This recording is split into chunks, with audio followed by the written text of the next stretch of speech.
D'abord, moi personnellement, je ne peux pas prendre le risque de faire confiance à un monsieur comme Mouya.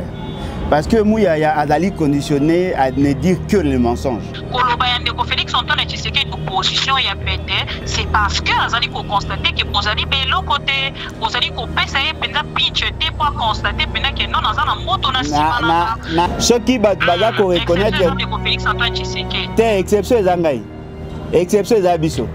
Nous ce qui bat balanda biso mené au Félix Tshisekedi aingala ta kutu mineur te. Aingala ta bangaba tcheso nini tout ça. Omoni les gens baye comme mabiso na loenge. Et loko ezali vrai. Batu bachaki fixation na Kabila parce que baneko kanisa ke baneko lobaki Kabila azali rwandais, il n'est pas de notre. Félix Tshisekedi bazako lobaki azali congolais, mais ennemi à peuple ezaka étranger te. Ennemi à peuple oui vous appelez congolais. Il faut que monsieur Félix Tshisekedi accusation nyonso bosalaki na Kabila papa ale na kati yote ya kolobaki Kabila azali rwandais. Kotala ba avancer ya ndeko Félix Antoine Tshisekedi il na pouvoir na Kagame. Kotala oyo ezalaki na Kabila toto koloba ni azali rwandais. Na yebi ko répondre ngate ko ko ba mama ngana nani ba minute mama ngai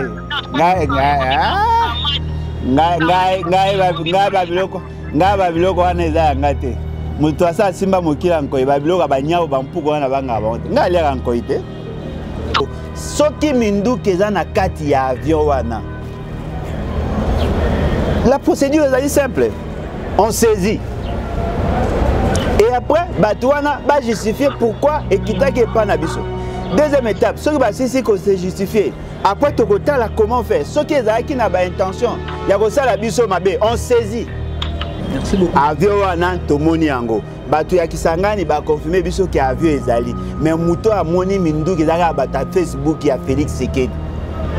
Bimisi information babiki ba français ba OK na Uganda pour alimenter les M23. Mais bon la kisabiso mindukiti. Ya François Mwamba, ya François Beyananda na bomona lati. Bomona minduki ya François Beyati. Bongo oya kuna boze ani bolati. Nous avons deux aspects.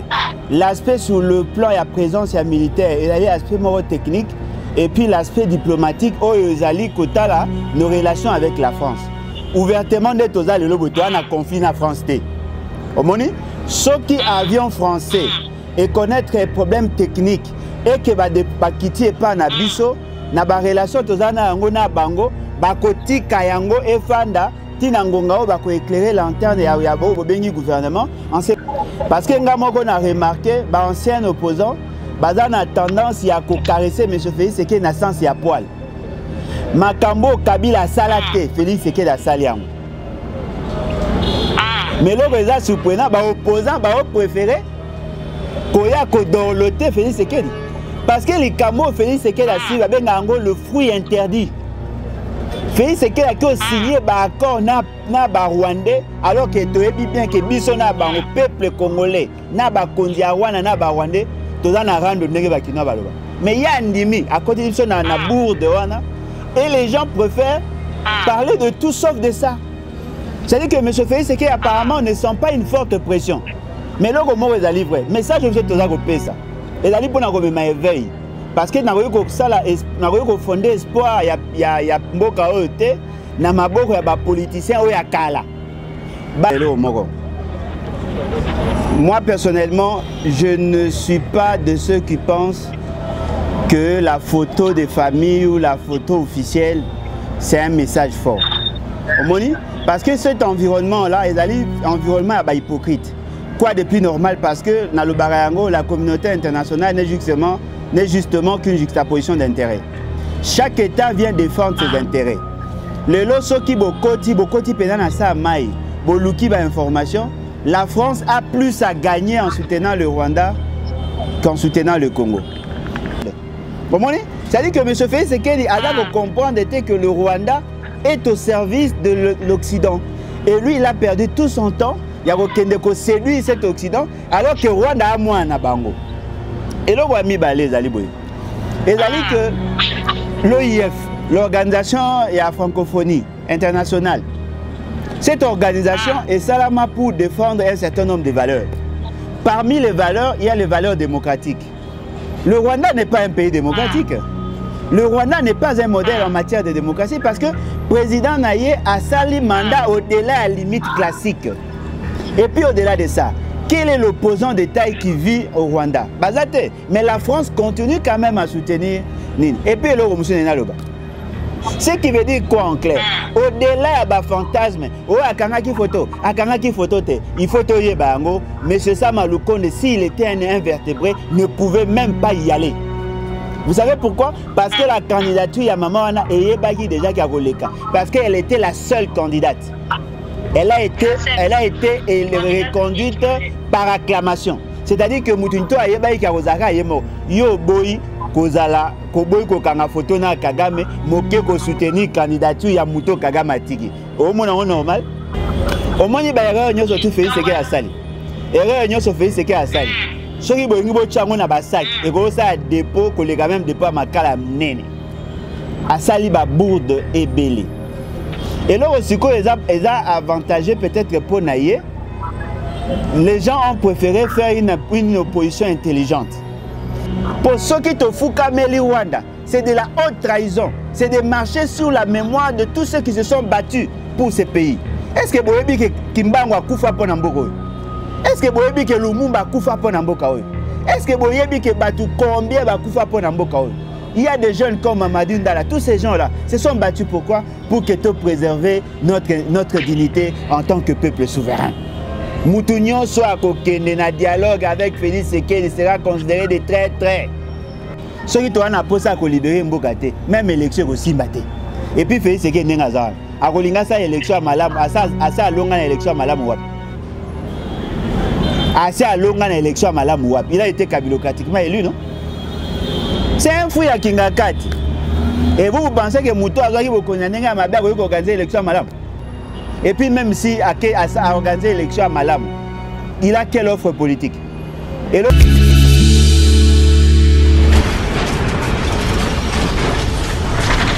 Ma mission TV, le miroir du monde. Plus congolais que toi et moi, Zate wana slogan na biso to lobakata monyoso o alekingana na ki congolité Zate yango pe sabso makasi zo pe sabso force ya kolobela Congo ti bendele ya Congo kozonga bisiki zalaka baleko balandi ya ma mission télévision to pe sibino mbote mingi sika bozali pona bino bato bozu biso mbala liboso na présentation za mosali to pe momu na bino Patrick Ekilanda za na présentation to eli sous ko sola Congo ndeto mesana ko sola Congo. Qu'il se le bétami avion français dans l'aéroport à Kisangani, il paraît ba minutieuse en Akati. Qu'est-ce qui se passe réellement? Toyebité, toyeto solamona mona mboka. Oh bomi yebi malamu na kombo ya Ale Bolodjoa président ya levons-nous pour bâtir. Tozana elongo atomika ko solo la ko sangisa makanisi pona koyeba qu'est-ce qui se passe réellement et atmosphère politique na gestion ya mboka eza koleka ndenge nini. Mona mboka Ale Bolodjoa mbote na yo. Mbote de Konangai, Mbote na Balandi. En tout cas, merci beaucoup pour l'opportunité et puis félicitations pour l'Amsala. Tozo Kabaeko, à niveau national, mais même international, Congolais, Landabino. Et nous voyons que Bozo Mata, et d'ailleurs, on a profité de l'occasion pour encourager Maman Bibika Pingaïsi Kazali. Je crois que nous avons accompagné dans le combat de la vie. Voilà. Merci beaucoup, Président. Président, d'entrée, avion, mais avion français et s'est posé dans l'aéroport à Kisangani. Il paraîtrait, entre guillemets, bah minutieux Zanakati. Mais tu as une intervention, il y a ministre, il y a information à l'opinion, c'est par rapport à un accident avion, on est connaître, les salles qui s'est posé. Tant que qui message on est par rapport à savoir, on a connaissance, analyse Nino Salaki. Bon, je crois que il faut tout ça là vraiment effort parce que nous parlons là d'une très grande question. Tout ça appelle effort au-delà de nos émotions, de la passion, tout ça appelle plus d'intelligence. Vraiment. Et là on a remarqué dans Mboka Nabiso toute mauvaise information où eza ko pesama eza ko zoa à sentiment il y a un grand nombre de Congolais. Ce n'est pas normal, ce n'est pas bien. Ce n'est pas parce que nous sommes dans une situation de guerre qu'il faut que qui s'en abattu, que tu vivre dans des conditions de psychose. M. Félix Sekedi a bongi si avion au Bomonakiawa, avion, le pilote a ça l'erreur. akei komi kitisa na aéroport ya Rwanda akasi kala na aéroport ya Kinshasa ya Congo. Le Rwanda a constaté, va poser question à bino na salaki erreur na confondaki na kanisaki que tozali na Congo nzoka na pays mususu. Ils ont traité ça diplomatiquement et sur le plan technique et après ba libérer avion et pays. La même chose. Les Français bazui avion na bango et bandeko ça soki musani to ebité et kiti na bango ka na aéroport ya Kisangani. Vraiment. L'avion est quitté, oui, tout le monde avion est quitté. Mais est-ce que l'avion est na ba arme? Si c'est comme taper sur l'élémentaire, vous interpréter la marque. Moi, je pense que cette manière de faire les choses et qu'on pousse ça na erreur. Tout le monde y a passion. Nous parlons Congo avec passion, oui. Mais il y a certaines questions. Il faut tout faire d'abnab, tout faire tout le monde qui est le kuta, est solo. Au moins, le débat bazab. Batumso wa kanisa ka kinga ina ka Félix Sekedi.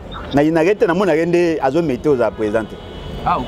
Mutumso wa la mugana tongo papa Alain, oyebini na mboka tel Félix Sekedi a bomi batu ngamboko na non, c'est pas comme ça. Ce n'est pas par le fait que je combats anti-valeurs ezako caractérisé pour voir Félix Sekedi que tout mensonge je dois gober. Ce n'est pas parce que nous sommes en train de combattre ces régimes tchilégelous, de tristes mémoires, que toute mauvaise information, je dois accepter. Non. Nous sommes en train de mener un combat sain. Et dans le combat, il y a une intelligence. Lorsque vous avez une bribe d'information, prenez le soin, il y a un ce qui m'indu kezana kati ya avion wana. La procédure est simple. On saisit.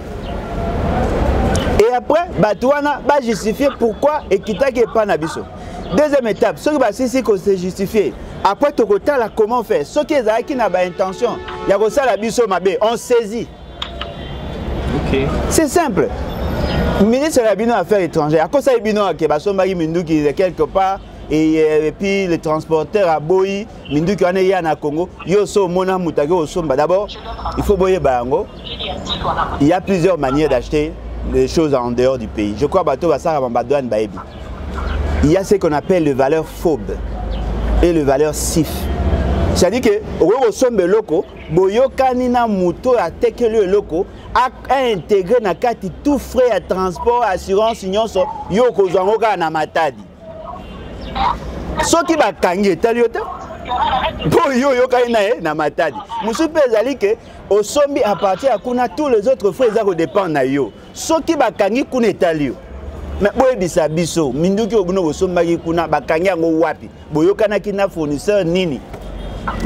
Moi je pense il faut tout se ressaisir. C'est vrai que nous aimons le pays, mais cela ne doit pas nous empêcher de réfléchir. Merci beaucoup. Avion wana tomoni yango. Batu ya Kisangani ba confirmer biso que avion ezali. Mais muto amoni minduki ezaka bata Facebook ya Félix Sekedi. Ba bimisi information ba bike ba français ba OK na Uganda pour alimenter les M23. Mais bon la kisabiso minduki. Ya François Beyananda na bomona rat. Bomona minduki ya François Beyati. Bongo oya kuna boze ani bolax. Bibe bona posa minduki. Merci beaucoup pour ton analyse. Nous coûter l'équipe à taille de presse. Merci. Merci beaucoup pour l'analyse. Oh, c'est pas qui toujours Madame Bibi en duplex. OK. Azoko directement en duplex. Madame, bonjour madame. Bonjour Papa Alain, bonjour à ma téléspectateur sur ma mission TV, bonjour de Patrick et bonjour à l'équipe à ma mission TV en est de cœur.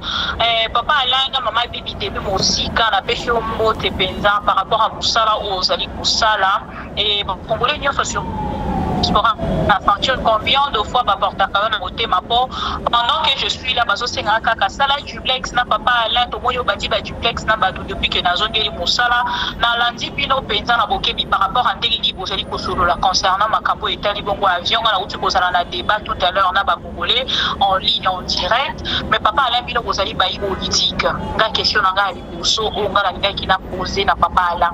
Aujourd'hui, nous constatons que vous, les politiciens congolais, il y a opposition, il y a lobby, il y a sens, mais les lobbies, Alors les locaux la makambo et loba mikuna na ngambo na kolanda koloba on dirait Hollande ko muya ya pesi explication lobi bazaki ko tambola likolo et bazui pani ba ko kweya na mabele na biso kota la te kuna na ngambo ya est tozali bongo na guerre ba ambango bazali bongo na ba piste pour so ko sala dévoiler à tout moment. Comment vous analysez vraiment cette explication ya de ko muya en tant que Congolais ou ya analyse likolo? Oui, je crois que Maman Langai, la question est allée pertinente et je crois que Kolobango peut calamité. D'abord, moi personnellement, je ne peux pas prendre le risque de faire confiance à un monsieur comme Mouya. Parce que Mouya a allé conditionné à ne dire que le mensonge. Mais ce qui est vrai, le raisonnement n'est pas loin de la logique. Ouvertement, personne ne peut nous démontrer que les armes, il y a 4 avions, parce qu'on n'a pas vu les vidéos. Et Koki Kozala. Et puis deuxièmement, cet avion...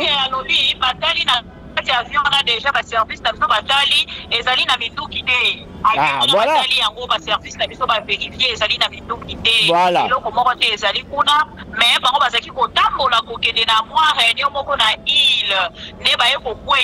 Na RDC. Alors, vous allez réfléchir en tant que pays opposant. Oh,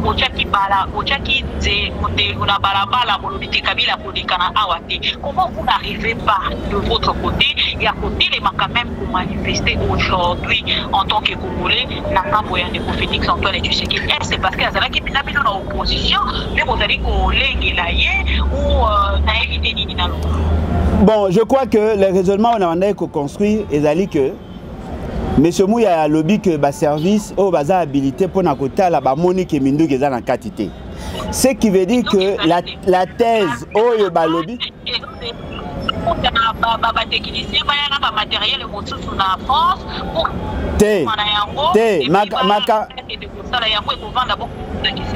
Non, le problème est Aliboy. Nous avons deux aspects. L'aspect sur le plan et la présence militaire et l'aspect technique et puis l'aspect diplomatique où nos relations avec la France. Ouvertement, nous avons un conflit en France. Ceux qui avions français et connaître les problèmes techniques et que quitter pas na biso na ba relation tozana yango na bango bakoti kayango e fanda tinangonga bako éclairer lanterne ya bengi gouvernement en ce moment là bako libérer parce que nous ne sommes pas en conflit. Na pesa qui par exemple il y a avion ya Congo oyo pilote a sala qui erreur ko kitana Rwanda. Officiellement nous ne sommes pas en conflit avec le Rwanda. Je dis bien officiellement nous sommes en conflit na Rwanda té. Yango moni Rwanda tika ki avion zonga. Omoni oyo etali makanisi ya bandeko ya koloba ke bazali na makanisi ya ko alimenter en armes groupes armés comme ça. Ça l'idée est que ça plausible mais ba lié yango na makambu ya avion te pona kata avion ba moni ba armé te. C'est ça maintenant elo nangai. Elo on se peut na lo baboy. Au lobby Monsieur Félix Tshisekedi a accompagné par opposants parce que Yemora Zaka opposant pour à l'époque il y a Kabila tout bazaka na vigueur na rigueur mais pour na Félix Tshisekedi baza un peu mou. Nazolo bango mama ngai. Nazolo bango. Bato ba okanisa bona okwa na bango. Parce que nga moko na remarqué ba ancien opposant baza na tendance ya ko caresser monsieur Félix Tshisekedi na sens ya poil. Makambo Kabila salate Félix Tshisekedi a saliango. Mais là les surprenant ba opposant ba préféré koya ko dorloter Félix Tshisekedi parce que les camo Félix Tshisekedi a signé benga ngo le fruit interdit. Félix Tshisekedi a signé ba accord na ba Rwandais alors que toyebi bien que biso na bango peuple congolais na ba konzi ya Rwanda na ba Rwandais toza na rando ndenge ba kino baloba. Mais il y a ndimi à côté de biso na bourde wana et les gens préfèrent parler de tout sauf de ça. C'est-à-dire que M. Félix Tshisekedi apparemment ne sent pas une forte pression. Mais là, comment ils allaient vrai? Mais ça, je vais te dire ça. Et là, pour nous éveil. Parce que nous avons fondé espoir, il y a Mboka Ote, na maboko ya ba politicien oya kala. Bato ba weko sunga biso, ezaka a peuple. On dit peuple, ce qui a la mouki, a telemi, a bandi makambu, na opposition à kala. na opposition à sika na batu nyonso bakolanda ye à laquelle le parce que peuple est souverain. Le mal maintenant, lorsque nous lançons le message, il y a l'article 64. Tout ça qu'on éveille. Bateau va combattre, bateau va en opposition. Ce qui veut dire qu'on a compris qu'effectivement, ils sont en train de prêcher pour la chapelle de M. Félix Tshisekedi. Est-ce que bon monde est normal? Félix Tshisekedi a fait des kimia. Afandi kimia ba ocha makele ka makamba élection biso to constater na ngambo na biso te koloba ya ndeko Félix Antoine Tshisekedi opposition ya pété c'est parce que azali ko constater que bozali belo côté bozali ko pesa ye penza pinche te pour constater penza que non azana moto na sima na zoya lelo bazali ko talisa biso te sengeni bongo bazonga na dialogue de votre côté en tant que opposant nyonso bozali ko tala lokola photo ndeko Félix Antoine Tshisekedi komi na singa na kimo makambo boboya kilobina ila ndeko Félix Antoine Tshisekedi azali ko accepter yango où allons-nous actuellement nazo ya mama ngai nangina lo baboye dans la règle il y a toujours des exceptions ceux qui baza ko reconnaître ndeko Félix Antoine Tshisekedi te exception ezangai exception ezabiso il faut reconnaître que biso toza ko sala moins exception bo reconnaître yango pour ça bo reconnaître yango te et vous allez un peu passer mais quand on imaginer non mais c'est ça le problème non c'est ça le problème vous êtes dans les 10% en fait non mais bien évidemment mais la révolution commence toujours par une infime partie de la population. Ce n'est pas tout le monde qui fera la révolution au moins le mot est vrai et ça dit que nous ne sommes pas assez accompagnés au moins depuis que on a lancé l'alerte, les gens ne nous avaient pas compris. Bateau va même biso na mibunga ezali bateau ba tiaki action na bango nyonso essentiellement sur le processus électoral. Bango de va créer confusion dans les esprits. Nous soki bat balanda biso mené au fait c'est que ainga ta route mineur vete. Ainga ta banga ba tia soki nini tout ça. Au moins les gens baé comme mabiso na loenge. Et loko ezali vrai. Batu bachaki fixation na Kabila parce que baneko kanisa ke baneko lobaki Kabila azali rwandais, il n'est pas de notre. Félix Tshisekedi baza ko lobaki azali congolais mais ennemi ya peuple ezaka étranger te. Ennemi ya peuple ko za peuple congolais. Il faut que M. Félix Tshisekedi accusation nyonso bosalaki na Kabila papa ale na kati yo te ya koloba te Kabila azali rwandais kotala ba avancé ya ndeko Félix Antoine Tshisekedi il est na pouvoir na Kagame kotala oyo ezalaki na Kabila to koloba ni azali rwandais na yebi ko répondre ngate po ko mama ngana nani mama ngai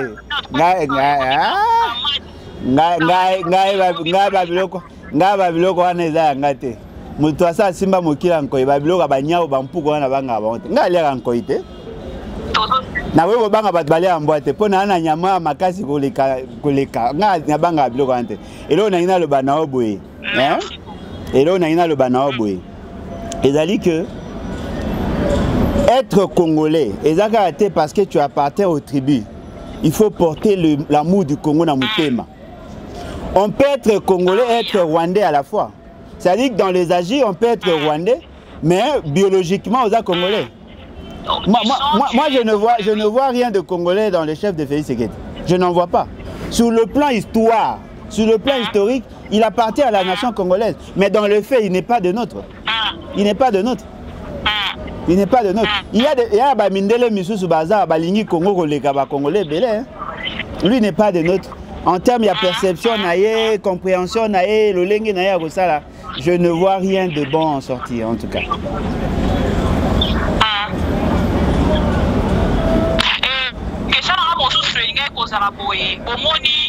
Na organisme international ya francophonie lolinge nini na par na bango batalisi acte oyo ndeko Sama Lukonde alobaki apose za acte fort ya koboya photo ya famille mais to moni na mopanzi quand même azalaki na Kagame problème ezali te mais na moni bongo présidente Mushikiwa Boana alobi te ye atikalaki komona na photo ya famille Sama Lukonde azalaki te dans une chaîne internationale a manifesté yango et puis na ba réaction nyonso ya ba intervention nyonso ya ba président o bazalaki na francophonie ba meki ko réagir na pour la bango ba dalicité esengeli tokende bongo na dialogue tokende nango na makambo moko tokende nango diplomatiquement tolongola makambo etali guerre nini tokoluka na ngambo na bino en fait ba opposant koluka kosangana na ndeko Félix Antoine Tshisekedi pour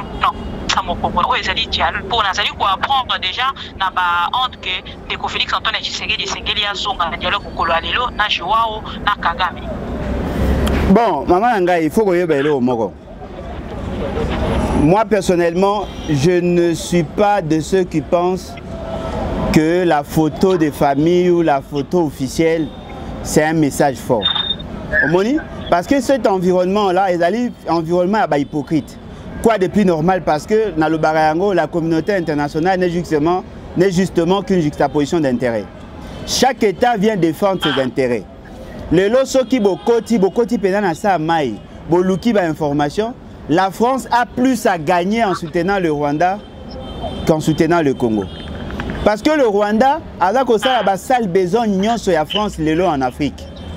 Et puis le Rwanda garantit à l'industrie française, je dirais occidentale, matière première au pas nabiso. Vous comprenez? Rwanda za le quoi moyibi à quartier. Yo zana posa ko somba téléphone oyebi ke eza $1200. Ya ebiso habité yaya bomba $1200 sombelanga ka masanga pesanga $100 na oyelo même téléphone en peu de temps. Il part voler aïe à la Kisio. Même quand on l'arrête, il ne te cite pas. Ces voleurs-là est plus important qu'une boutique était que la robe na solde. Vous comprenez? C'est-à-dire que M. Félix Tshisekedi a comprendre que le Rwanda est au service de l'Occident. Et lui, il a perdu tout son temps. Il y a séduit cet Occident, alors que Rwanda a moins à Bango. Et là, on a mis les aliboy. Et c'est-à-dire que l'OIF, l'Organisation et la francophonie internationale, cette organisation est salama pour défendre un certain nombre de valeurs. Parmi les valeurs, il y a les valeurs démocratiques. Le Rwanda n'est pas un pays démocratique. Le Rwanda n'est pas un modèle en matière de démocratie parce que le président Naye a sali mandat au-delà à la limite classique. Et puis au-delà de ça, quel est l'opposant de taille qui vit au Rwanda? Bazate. Mais la France continue quand même à soutenir Nine. Et puis comment ça se fait qu'un pays qui a régressé en termes de francophonie a commis si français, 3e ou 4e langue du pays Naye, a connu le secrétariat général il y a OIF. Et puis la candidature de cette femme a été portée d'abord par Macron. Ce sont les Français eux-mêmes qui ont porté cette candidature-là. Lui, François Hollande a porté la candidature, Macron a soutenu sa candidature. Aujourd'hui, elle est candidate unique. Pourquoi? Parce que la France, il faut la bénédiction en France pour comme on a OIF. Or, Bissot Tozali, le pays où on parle le plus le français dans le monde. Mais Tozali est classé parmi les 2e pays. Qu'est-ce que nous gagnons? Si on peut vous poser la question, combien de bibliothèques il y a français, il y a des livres, il y a français, ou il y a Nabiso? Qu'est-ce que nous gagnons? Nous ne gagnons rien en francophonie. Or, la francophonie est un mécanisme où France a pour élargir son espace d'influence et à permettre d'aller négocier au niveau international. C'est la création de la francophonie, la monnaie franc CFA qui permet à la France d'être membre du Conseil de sécurité. C'est-à-dire que nous tous, nous sommes les dindons de la face. Bateau, Bayebi, l'histoire de la pensée politique. Bayebi, oh, Batanga Georges Biurdo qui est un grand doctrinaire en droit. Aloba Ango clairement. Parmi les symboles d'influence d'un État, il y a notamment la culture. C'est-à-dire qu'un État qui veut imposer à d'autres sa culture fait preuve de grandeur. Nous parlons français. Nous parlons français. Nous faisons la promotion à la France. Mais la France ne nous soutient pas. Mais la France préfère soutenir le Rwanda qui n'a pas la langue française comme langue officielle. Ce qui veut dire quoi en clair? Au-delà de fantasme, il faut toyer bango. M. Samaloukonde, s'il était un invertébré, ne pouvait même pas y aller. Vous savez pourquoi? Parce que la candidature ya maman est déjà Karoleka. Parce qu'elle était la seule candidate. Elle a été reconduite par acclamation. C'est-à-dire que Moutounto a yeba ki kozaka yemo yo boy kozala ko boy ko kanga photo na Kagame moke ko soutenir candidature ya Mouto Kagame atiki. Au moins normal. Voilà, c'est-à-dire que moi je ne suis pas dans ça. Et puis là je me suis photo et ba ngo maman ngai. Au moins il ba erreur nyoso tu fais ce que a sali. Erreur nyoso fait ce que a sali. Soki boyingi bo chango na ba sac et ko ça dépôt ko le quand même dépôt makala nene. A sali ba bourde et belé. Et là aussi, ils ont avantagé peut-être pour Naïe. Les gens ont préféré faire une opposition intelligente. Et ma belle sur les années, il y a donc comprendre l'opposition intelligente. Il y a il faut marababa, botumbaraba piné, bomaraba soda, ba policier, botumbaraba bus, il y a bien opposition, il y a normal. Ce qui fait, c'est qu'il qui est un vrai Congolais, quelqu'un qui aime son pays. Ce qui a alerte nabiso. Je crois qu'il y a ça, plus le temps passe, plus nous sommes assujettis, plus nous devenons aliénés. Est-ce que vous avez imaginé aujourd'hui, on a négocier. Est-ce que vous savez négocier veut dire quoi? Faire des concessions. Concession veut dire quoi? Céder pour gagner quelque chose. Qu'est-ce que nous avons, qu'est-ce que nous sommes capables de céder pour obtenir la paix au Congo? Ça, la question revient maintenant à la population. Parce que moi, je ne vois pas un pays tel que le Congo qui a connu une personnalité telle que Lumumba et consort, Andima, a qu'elle brader souveraineté, a qu'elle céder une partie à territoire, a qu'elle céder fierté nationale en cédant sa nationalité parce que vous avez peur de la guerre. Moi, je pense, vaut mieux que guerre éthique à la ndenge continuer que Tondima kokende kofukamela Rwanda. Pour ceux qui te fukameli Rwanda, c'est de la haute trahison. C'est de marcher sur la mémoire de tous ceux qui se sont battus pour ce pays. Est-ce que Boyebi que Kimbango a koufa pour Namboka? Est-ce que Boyebi que Lumumba a koufa pour Namboka? Est-ce que Boyebi que Batu Combien a koufa pour Namboka? Il y a des jeunes comme Mamadou Ndala, tous ces gens-là se sont battus pourquoi? Pour que tu préserver notre dignité en tant que peuple souverain. Moutounion soit à Kokende, na dialogue avec Félix Sekedi, il sera considéré des traîtres. On n'a pas de choix parce que lui, il a commis des actes contre les intérêts de la République. Ce qui veut dire que nous ne pouvons pas l'accompagner. Donc moi, je pense que la position d'Abisso est claire. Moutounion soit à approche le quoi Félix Sekedi, na kozoeka le quoi, na kozangoni. Na kozoeka le quoi cracher à Moutabeli Corona aussi bien on en coup. Ça, c'est trahir la nation. Il y a bâti déjà ma démarche, tout le monde dit de Franck Diongo, Azalaki Naye, tout le monde dit de Koki Kemulumba, Azalaki Naye, tout le monde dit de Martin Fayoulou, Madidi, Azalaki Naye, et Likoloba Bozali, qui est déjà la démarche. Ah, maman, na batunyo soyo tangiwana, otangingate? Non. Non, l'opposition est un parti politique. L'opposition peut faire par contre ça malade mouté a dit na ba lobi alléluia bino bobi amen. L'opposition est pluriel. Na batunyo so tangi qui a mon assentiment. J'ai mandaté qui? Batu bazo ke na bango et puis ndenge yo mona makambango.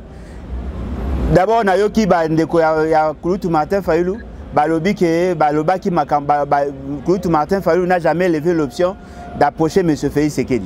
Espérons qu'ils sont sincères, ils vont continuer dans cet élan. Oui,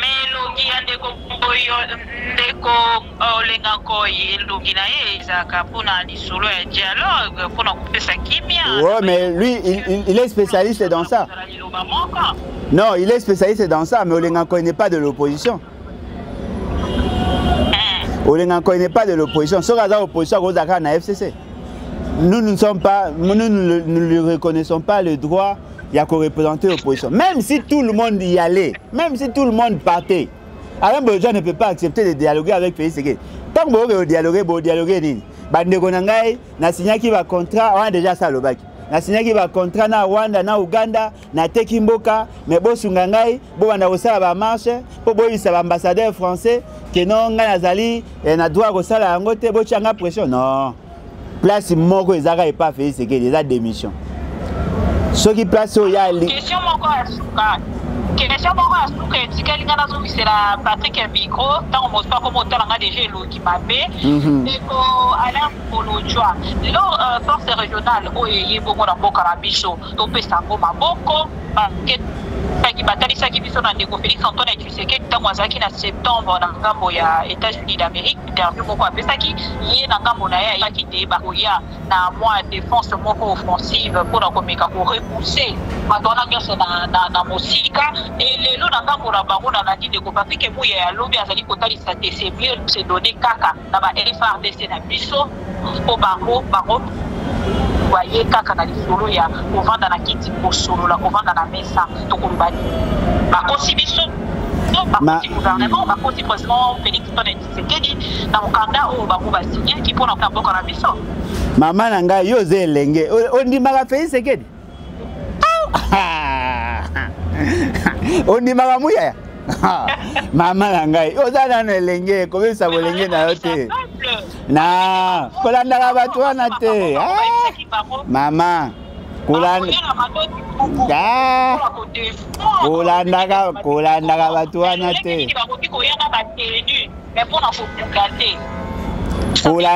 kolanda bato wana te wana eza bato eza bakate ifo tia baone ya mabonde eloko ya liboso ndenge naloba na mama na ngai biso baoyo tokutana na bampaka na mikolo. Le meilleur moyen de se défendre, c'est de se défendre soi-même. Tu ne peux pas compter sur les autres. Les autres ne viendront qu'en appui. Mais là, au moins que les alliés, au moins, mon conférence, c'est que les porti. Tu vois les gens à missionnaire. Pour moi, je un peu en retard. Mon conférence, porti, voir les gens à missionnaire. À colapa, que ça la confiance, n'est ça l'aveuglement. Vous pensez que nous sommes en guerre contre qui? Parce que la plupart des Congolais pensent que nous sommes en guerre. Non, nous nous battons contre le système mondial. Nous nous battons contre le système mondial. Et dans ce système mondial, M. Félix, c'est qu'il fait partie de l'ennemi.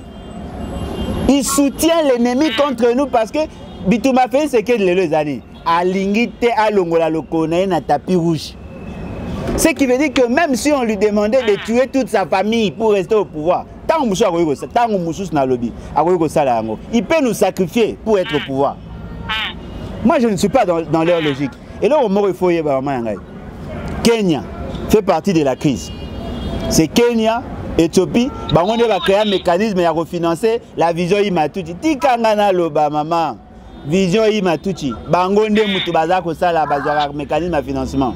Rwanda, Ouganda, Bango Bazali sur l'opérationnalisation. Et ils sont accompagnés par les autres pays.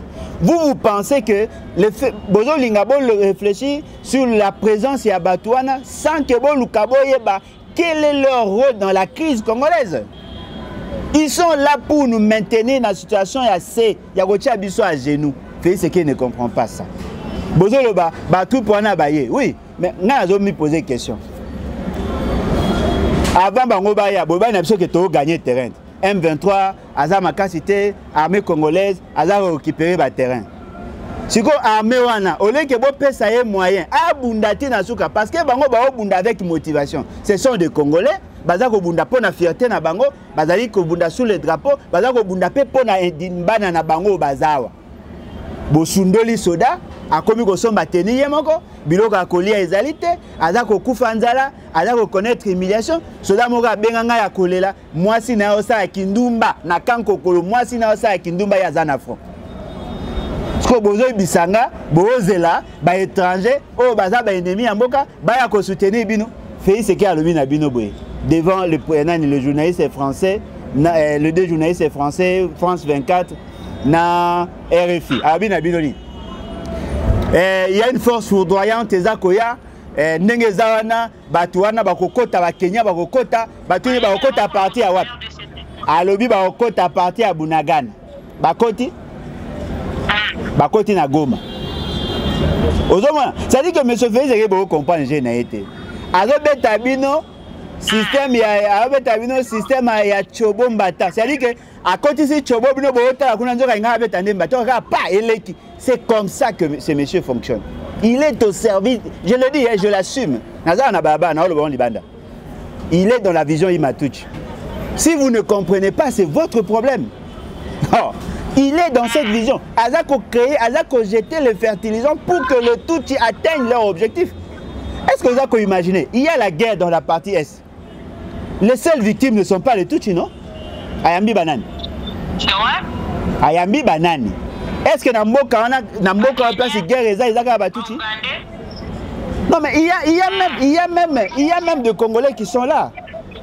Ma tribu, ils sont victimes, il y a une situation de guerre. Eh, voilà, ayambi bato ya yambaki ya audience à Batamilang Ilongimilai, ayambi bango asali ya ingaka sala basisi. Mais s'il a l'intention ya ko soutenir ba bikolo. Bikolo bazana kati ya bamboka wana. Na bunagana wana ba bikolo bazala te, ba représentant na bango bazawa te. OK na kiwanja, kuna ba bikolo bazalite, na lobaka masolo ya masisi, lobo yoki ba makele. Kuna bazate na rutu mobimba na ba bikolo musu bazate kaka ba Kinyarwanda, ba Banyarwanda. Bola muka mboke kene mabe na loba naza ko continuer ko loba na bino bola muka ponyo bala isa bino epa Etienne Tshisekedi leki makasi na kosala yango plan nini oyo bino kozali na yango oyo kokokweyisa makambo nyonso Félix Antoine Tshisekedi azali kosala.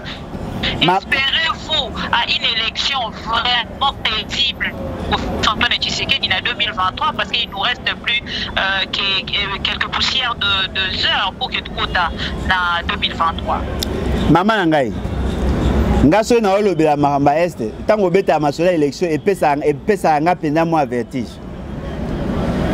Boze la élection wapi? Oya ku constitutionnel ya mukuse wana? Na oya seni ba Tshisekedi ba Chilejelu ba Union Sacrée ba l'axe du mal. Ha, to la muka, to libérer na mboka. To la muka, to tika kolala, to fungwa na miso. Il faut to libérer mboka. Élection bo sala wapi? Oh wapi bo yimbo sa élection. Soki to wana posa ko libérer mboka te, même élection ko simba te.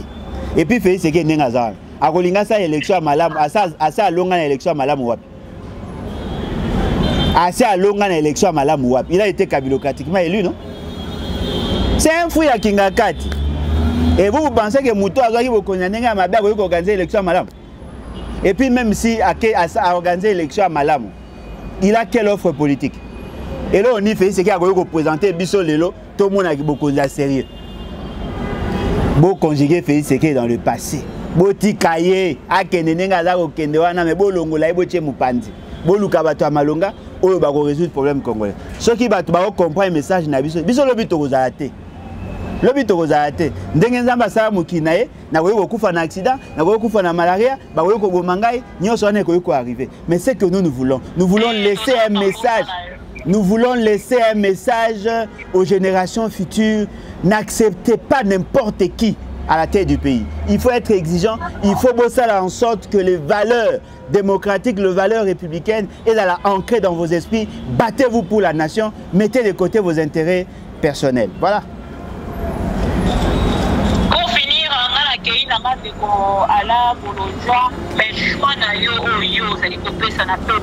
Congolais, politique et parce que le c'est que le Félix Antoine Tshisekedi heureux, chemin au peuple causer la libérer opposition éclairage la peuple congolais Alain Bolodja. Merci beaucoup. C'est moi qui prononce. Merci beaucoup maman pour l'intervention en tout cas. Tu sais pas ma casse une intervention parce que vous balayez presque ma question sur tu établis ça pour l'émission l'émission mais tu as moi quand tu balayé ça tout quel problème est toujours dans le cadre de travail maman l'important est de passer message congolais aye ba azana posa nani il faut que ndesika nini ateleme la pe wapi. En tout cas, je te remercie pour l'intervention. Merci beaucoup, maman. Bandeko balandi na bandi wana bomoni komona tozaki en duplex na mama Bibika Pinga depuis Libanais mboka a balayé presque ba question na tout préparé pour na kosolana mona mboka Alain Bolodja kasi tokozanga te moko to mibale misatu pour na kokanga émission oyo yango tozongi na kati ya plateau oyo président toki lisolo vidéo ezo circuler, je pense que yo peut so moni vidéo wana ya makambo eleka ki tangu mokonza mboka kendaki na mboka ya Congo central oyo tozo mona un évêque na vidéo wana apparemment on dirait azo remettre na gouverneur eloko moko o esali makelele et pemeni wana ba gens ya sécurité bato baza chargé na sécurité président de la République baza wana mais ti makambo wana nyonso salemi toyoki ata liloba moko te na part na bango vidéo oyo efuité esika mosusu toloba nini service ya sécurité chargé pour na chef de l'état ezo tambola malamu te to chef de l'état on est nan mona mboka Félix Tshisekedi comme chef de l'état yene mokonza mboka loba kaka nde onanga chef de l'état toloba nini bato batia na service ya sécurité wana bazo sala musala lolenge sengeli te to pe bango pe bayebi makambo to toloba nini ndeko na ngai. Je crois que j'ai toujours été fasciné par la question sécuritaire. Ce que moninga na futimbo nanga na ke komi komisa pona ça master en criminologie parce que j'aime ça. Et d'ailleurs, je ne vois pas comment on peut prétendre assumer ma haute fonction dans ces pays et ne pas avoir la maîtrise de la question sécuritaire. La sécurité est allée parmi les domaines où et d'ailleurs, je recommandé te belé s'inscrire ou aller s'inscrire session monsieur Sefungwami au master en criminologie. C'est une université, ce n'est pas un centre de formation. Ah ok. Alors, moi na sa publicité na bango até mais na ici quand même. Et là on a le bambino ezaiboy. Les services de renseignement ou les services d'intelligence ne fonctionnent pas tels que Bakansak. Il faut d'abord boyer que quand même que bazaï na bribe d'information dans le vrai service, bango baza agité te. Bako zo information, bako analyser en profondeur pour que baye les vraies intentions. Même sous mouto à cela qui action, bako yoko tika a continuer action le cas bango ba éviter pour que baye qui est derrière pour que ba kanga bango nyonso. Fort malheureusement cette intelligence n'est pas partagée. Et là le mot est vrai. Il faut faire la part des choses entre les services d'intelligence et les services et la sécurité à M. Félix Tshisekedi. Service et la sécurité à M. Félix Tshisekedi va faire la sécurité rapprochée. C'est-à-dire qu'eux sont des gardes du corps.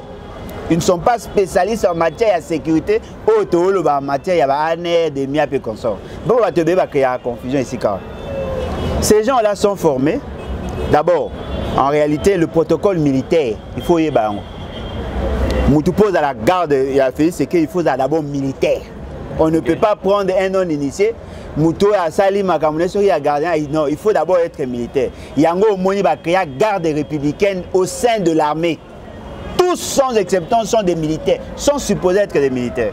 Il faut pas dans la militaire. Deuxièmement, au-delà de leur formation militaire, il faut pas avoir information sur l'espionnage et sur les autres éléments en matière de sécurité. Il y a un bango en dehors de la formation na bango ya militaire pour faire la sécurité ou la sécurité rapprochée ou le protocole militaire. Ils ont d'autres formations telles que formation aux autres Zouaka. Bazouaka yango pour que bas à la paix ba flic. Mais ce fait c'est que tangaye. Azu ba garde mingi à Kabila. A travailler na bango. Azu ba ndéonaye. Au moins tu as d'autres channels qui na moko chargé à la sécurité intérieure. C'est-à-dire qu'Azou peut batunayer. Bah monsieur bomona garana bomona bango. Bazara ba parlementaire debout ba combattant IDPS. Bazou bango ba cause. Ce qui fait que les taux bateau baza formé, ba commis suko mal à l'aise. Ba ko rasuko ça musa malamuté. Soko salika ele anga boma mokozi ba tio maboko. Oh bango ba cause en attaque. Est-ce que vous imaginez la place wana?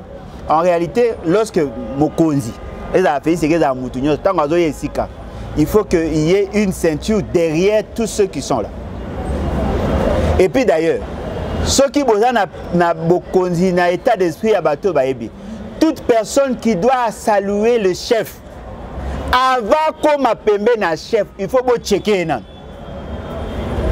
Beaucoup obligé, ok, on va faire ça, allez. Moutouma va surveiller bango. Asi à cause de le bon on a pochité, à ça la geste voroté, bo checker boyebelo oni azana yango et même ya ko obligé bango ya ko tia ko sukula maboko avant ba pesa yembo. Siko ngana oya la kisaba na msala ewo. Et puis le moya zoloba. Fais ce que ninga zana. Attends pour kusoka leki lelo liboso na obanga. Azo banga ndi taka ba cortège na a comme na 27 jeep. ba soda ba komi ebele tant azo bimata na balabala utika na situation de l'Union africaine azo linga ke ne pas pour même ba tondisi ba soda na balabala ça dit que ndenge zana ato bwa ki ka style ko ka pa panique justement parce que monsieur Félix c'est qu'il n'a plus confiance au service de sécurité na ye yango mona voté a nommé leki na ye azako banga Mexico problème ezabwe soko nommé ndeko na yo ka yebi musate ezaka nti lelo boye wana mutuka na ba kabela yo kuti ya mawa ozwi lokwa ndeko na yo mo bazaka lubakaza mécanicien au PC mutuka na bongisa okama ke mutuka ekufa okama pesa bateau bayebi basa ela o musala au moins là on va y battre au moins na armée au va pas négliger. Il y a des gens qui ont été formés na carte armée il y a des anti-terroristes des gens qui ont fait ça là au ezaka na victoire onini na avenue victoire nani garde civile ba anti-terror DSP bazaka ba anti-terror ils sont là botiki bango mutu moko azaka soki mamba be sozaïs ozu oche be mutu moko abimisa tolo obengi sécurité non bon ça les sécurité à président Nabik c'est une sécurité d'intelligence. Personne ne peut être sportif et devenir membre de la sécurité automatique. Il faut suivre la formation. Botika batu na batba ça amsa na bon. Et là monsieur da livre. Na moni vidéo ana effectivement ndongo lobby bazako filmer sango ana ayena sima ya soki gouverneur ngo ya bino ba mutu baponaki ya bobo santé ya mutu chilejelo pour yom ta remplacer qui élection à mabe samaki ayena sima mukongo atie maboko na sima cardinal na aya ko pesa quelque chose bo conclure mamo ba ngba sa fait seke mabende mais place wana ta yo moko mona mboka pona nini kaka na moment où ya linga sebe ko la République ne faut manigance wana ça non mais elo nini bino bo mona ngoka bo conclure mamo ba ngba sa mabende monsieur Benga a signe à rappeler quelque chose. Il faut que Benga bango, bo fansi bango, parce que n'engeza, so bino bo banga. Et que bino bo banga ça na peuple. Qui va trouver la solution? Mais non. Sango ana ba ko convoquer te. Mais vidéo wana e bimi quand na toile. Et bimi quand? Ça fait 3-4 jours maintenant. Mais attendez. Attendez, Félix Sekiki azaki na Congo central quand? Ça date un tout petit peu. Bah alors, bon siko le bo za agité point. Non, mais peut-être que PCP au moins arrêté. Mais l'autre dit que comme poison comme il pas ma grosse. Ils ont quand même fait ces gars à empoisonner. Il a vu combien de fois ça déjà. On a vu combien de fois on empoisonné. Ah, ils ont aussi ma vie à battre. Ils ont banga qui va empoisonner. Oh papa, est-ce que ces gars vont banga poison? Vous avez vu combien de fois il y a ça du poison? Mais à plus répétition, c'est répétitif. Non, mais faut y aller. Ah bon, ça service dans la sécurité. Acha bango na ba condition acceptable ça il est ça malam au moins ngane aza na supporter la présence a fait c'est que na muta pété na linga péta kufa pe na pouvoir il faut soit na prison soit il banda bokoti siko yemoko awasala ba signe ba maladresse aza ko se exposer yemoko yo est-ce que président Ebi aza obligé ko pesa ba tunyo sombo na mukilo mais net gouverneur il y a province ça représentant numéro 1 représentant numéro 1 na yé matangoye aza parmi bateau faut saluer non mais représentant na yé la confiance n'exclut pas le contrôle.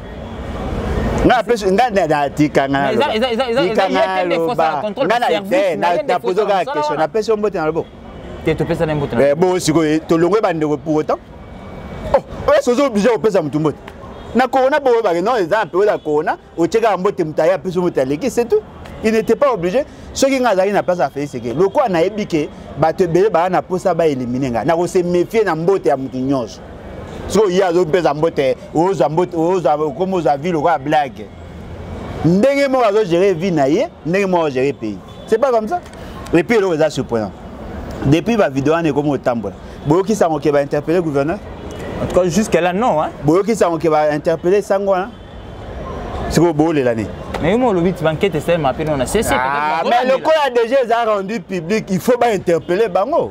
Bon entendre bango boyoki bango botali ce qu'ils ont fait ceux qui bazali na intention ko ça mabe d'ailleurs nezana la substance au batio na loboko ato sukoli maboko ko zata il faut utiliser ba produit et je suis sûr et certain c'est que na ndinga zana il a des gens qui sont spécialistes en matière de poison soka zana ngote azonga na IDPS vous blaguez avec le pouvoir hein batu ba ke ko ta bandaka nganga ba pouvoir yo zo saka ozana pouvoir o saka nango boye ah mitali aye bara yango soka zo continuer avec autant de maladresse a ko tia peu à faire ça moi nga souci ndenge zali Félix Sekedi, le premier président à être en prison. Nagosepela Makas.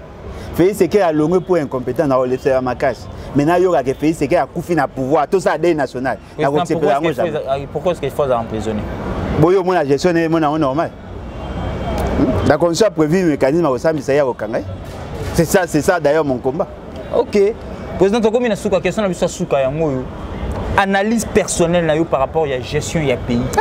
Et ça n'est pas. Il a installé plus de 400 missions. Peut-être évolution par rapport au lobby. Évolution, ça le rappelle dans le sens changement dans le sens négatif ou positif. Congo Lelo et comme le cas Moutuka essence va chez Mazout. Kami était moteur est bloqué. Et Koufa. Moi tambola bote. Si nous on a eu ça bino ya simple. Si nous ya simple pour moi la que mboka za okufa. Félix Sekedi a kumba Moutuka boyebi sans permis de conduire. Trouvez-vous normal un pays au bata normal ba koza. Est-ce que Moutuka ko tambola na Moutuka sans permis de conduire? Président, est-ce qu'on vérifie que loko wana? Parce que même le ba permis zo bimal souté, permis pe bimal souté. Quand ça kumba Moutuka sans permis non? Non, mais Mukanda n'a pas de valeur, n'a code de la route. Je connais le bateau, le quoi permet de bimate, bana doit combattre. Bateau n'a pas permis de combattre. Quel est le coup de combattre mituka sans permis? Et comme le roi Mboga Batamaboma, dans un pays sérieux, on ne peut pas faire ça. Tel comportement, il y a des motards, il y a des taximens, il y a des ronds-points. Vous voyez les désordres que vous voyez là? C'est ça les désordres qu'il y a au sommet de l'État. Boyoki sangote ke na Congo yo moi si moko mutu mo bakanga ki un greffier moi si na ya otu kokufa soki lelo soki lobi mutu akangisi nani Peter Kazadi un député provincial à Kinshasa a intervenu dans la justice na Katanga. Ça c'est quel pays? Vous évitez ça, baza si tu n'avais pas fait ce qu'il dit, faire foutre l'information. Ça c'est quel pays? Tu vas détourner les fonds publics en la présidence de la République. Ça c'est quel pays? Il y a normal. Il y a gestion de gestion de nini. Tu as la condition de vie militaire na camp. Ça c'est quel pays? Soda, police au monde à la titanie, il y a roulage à somi teni yemo. Ça c'est quel pays? Au Mbogani. Moi, pour la tête. C'est quoi l'Union sur la poignée? Parce que les Congolais ont dit que Moutoka fait ici. Tout ça est sérieux. Mboko est dans la difficulté. Le Congo fait ici à cause du président. Ah! Mitalibino, Nalobano, ceux qui vont enclencher l'article 64 étaient Mitalibino. Mais on continue à voir pour Sabino. Mboko est Mabé. Boluka bateau, bazar appelé à cause de bon dirigeant, comme ici. C'est simple. Merci, Mini Président. Bandeko Balandi, ma mission télévision, je pense que vous avez belé, puis vous allez belé à Rolanda Bisso. Au courant de l'émission, mon intervention à Mama Bibika Pinga par Duplex Bolandi. Tout ça là qui a qui président Alain Bolodjo au Bolingarami. Pourtant on a ce bien Arabi. Celui qui a quoi il bien président Alain Bosolo là président Alain. Bon que ne président Alain tout ça il peut fort tout ça qui tout ça qui n'est trop les mais pété pas les mbabisoté. Tu continuer au solo là pour le côté là le lengeni nimbo que sengeli kokende. Mais président to comme na suka mot de la fin na yo ko kozalani. Mot de la fin na osenga bandeko ba na posa changement. Boya to bunda ensemble. Ceux qui vous ont causé la vie, tout ça, la nuance, sans bino et aussi batté. Je vais te causer la vie, la nuance. Voilà pourquoi nous avons commencé à oser la bino boya. Boya, tout le monde ensemble pour l'intérieur. Même fait, c'est qu'il y a un mignolo, ce qui est au bout. Alors, un mignolo, on est tout le monde. Et puis, le monde est sabino. Boya au somba livre. Bato balobaka nangai, oh non, moyen to somba livre te, ba frère, eza moulaï, kotinda tina ba poto, nomboka na biso agence ezate, le lobo solution est trouvame. Armatan a publié les livres, a réédité les livres et là dans la bibliothèque, la librairie nyonso baloba français partout au rose. Au coquille ko télécharger ou même en ligne. Sur le Betika Alain Bolodjo Ibola et un livre Forêt congolaise, conflit nébuleux d'objectifs écologiques et économiques. Dans le poto, dans le monde entier, on a 27 €. Ceux qui ont sobi livre, on a beaucoup plus de moyens. Pas si nabi so zaidi. Bo remarquer que les jeunes belé ba okuya pas ma poani. Nzala pas c'est ça. Biso ba o to boy acheter nos livres. Na ko senga yo kabelanga mbongote. Là je peux pas le faire. Ne pensez même pas à ça. Mais acheter les livres pour que permettre aux autres dans ba moyen to bunda. Ceux qui ça ba marche, to ça on a mbongo. Ceux qui les canaba TV ezaka na mbongo. Mama Bibika Pinga andima ya mabiso ofele ya ebindenge ni asala. Mais ce que je vous demande, soutenez-nous, achetez nos livres et vous allez bien pour que tout lancer ensemble. Et puis adhérez massivement. Lebatinfo.net. Au côté au commun membre nous nous battons ensemble pour l'intérêt de la République. En tout cas, merci. Numéro national plus 243 81 250 28 51. Merci. Merci mingi tokomi na suka bande ko balandi ya ma mission télévision to pesi matono mingi na muto azaki na sima ya caméra Voldi caméraman wa l'équipe caméraman nyonso na ko manipuler caméra to mo benga kutu caméra donc so zo c'est la caméra et ba que zo c'est la Voldi to pesi bino merci to kutani na mikolo enzali koya.